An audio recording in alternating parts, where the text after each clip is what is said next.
캐나다 토론토 돌아오니 중고차 가격이 말도 안 되게 비싸죠. 예, 그쵸. 저렴한 중고차를 알아보았지만 상태가 너무 안 좋고 생각보다 많이 비쌌습니다. 지금 시기에 좋은 중고차 사려면 가격이 있어도 컨디션 좋은 중고차를 사야 할까요? 글쎄요. 저 같은 경우는 여유가 되면 차라리 새 차를 사시는 걸 추천드리고, 저는 사실 중고차 얘기가 나와서 하는 얘기지만 뭐 차는 여러분 능력껏 사는 게 맞아요. 근데 캐나다에 지금 2년 만에 돌아오셨다는 거 보니까 이제 온 지 얼마 안 되신 분인 것 같은데, 네오님께서 정신 바짝 차리고 돈 아껴 써야 될 시기죠. 그러면 중고차를 사십시오. 그러면 중고차를 사시고 좀 안 좋은 차라도 상관없어요. 저는 지금 캐나다 온 지 5년 됐어요. 근데 제가 처음 산 차가 제가 기억하는 게 중고로 800만 원 줬습니다. 한 키로수 한 4만 5천? 그때만 해도 쌌어요. 중고차가 굉장히 쌌어요. 캐나다가 한국보다 중고차가 훨씬 싸고 그랬는데 미친 듯이 올라가지고 지금 제가 샀던 가격에 그대로 팔 수 있더라고요. 지금 제가 보니까 심지어 키로수가 지금 거의 20만 키로를 달려가는데, 그래서 제가 드리고 싶은 말씀은, 차 얘기하면 굉장히 할 얘기가 많은데 좋은 차를 타고 다닐 필요가 없어요. 토론토 같은 경우는 특히. 첫 번째로 한국처럼 차로 사람을 평가하고 그런 사회가 아닙니다. 여기는 좋은 차 타고 다니는 거 자기 만족 그 이상 이하도 아니에요. 안전 때문에 타고 다니신다? 그러면 제가 안 말리겠는데, 남한테 보여지기 위해서 비싼 차를 탈 필요는 절대 없어요. 그게 첫 번째고, 제가 예를 들어 볼게요. 제가 첫 번째 직장이 유대인 사회에서 유대인 회사에 다녔고 유대인 사회에서 일을 했어요. 유대인들 돈 엄청 많습니다. 토론토에서 돈 제일 많은 사람들이 유대인이에요. 중국인들보다 더 많아요. 이 유대인들이. 중국인들이 몇백억, 몇천억 다니면 이 유대인들은 조단이에요. 조단이 갖고 있는 사람들도 제가 만나봤고, 그런 동네에서 일을 하다 보니까 이 사람들이 어떻게 생활하는지를 제가 봤는데, 물론 호화롭게 사는 사람들도 많습니다. 근데 정말 검소해요. 한국 사람들 연봉 1억이면 1억짜리 차 타고 다니죠. 제가 유대인들 만나서 대화를 했는데 자기 연봉 1억이다. 그럼 차값이 10% 넘으면 사치라고 생각을 해요. 그 사람들은 눈살을 찌푸리면서 바라봅니다.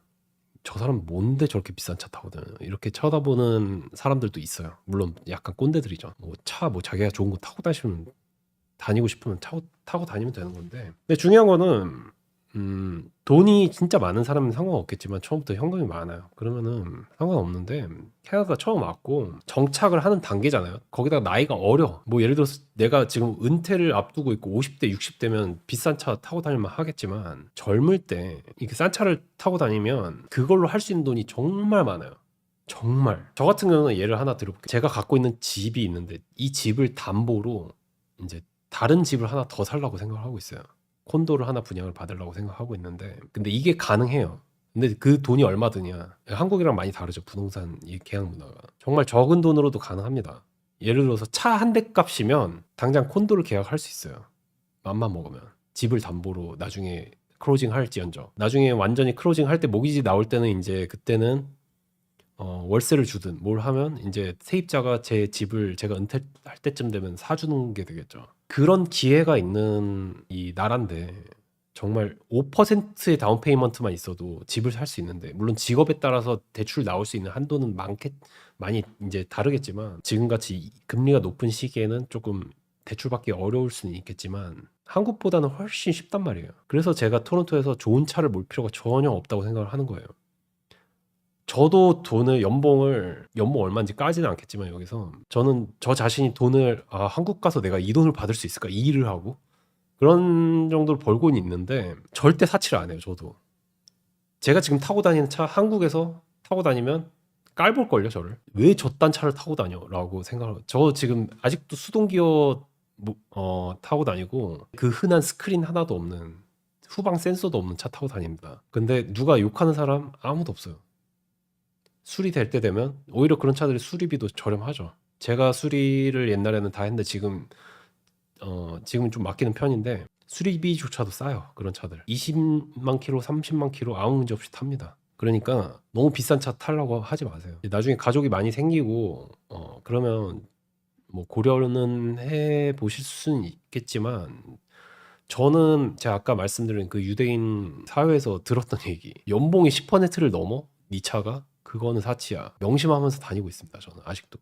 근데 한국 사람들 정말 비싼 차들 많이 타고 다니긴 하더라고요. 좀 이렇게 한국인 마트를 가봐도 그렇고, 제 유튜브 이런 걸 봐도 그렇고, 여기 계신 분들 보면 유학생인데 아니면은 아직 정착을 안 했는데 정말 비싼 차 이렇게 진짜 돈이 얼마 많으면 저 차를 몰고 다닐까 이런 분들이 계시더라고요. 이렇게 유튜브 이렇게 보다 보면 이 캐나다. 아무튼 자본주의 사회에서 뭐 자기가 원하는 차 타고 다니는 건 자유니까 여러분이 알아서 여러분 돈으로 하시는 거지만 캐나다는 그런 나라예요. 이렇게 여러분들이 조그만 돈으로도 레버리지를 익혀서 부자가 될 수 있는 나라기 때문에 한국에서도 마찬가지겠고 한국에서대로 부자가 될 수 있는 방법은 있겠죠.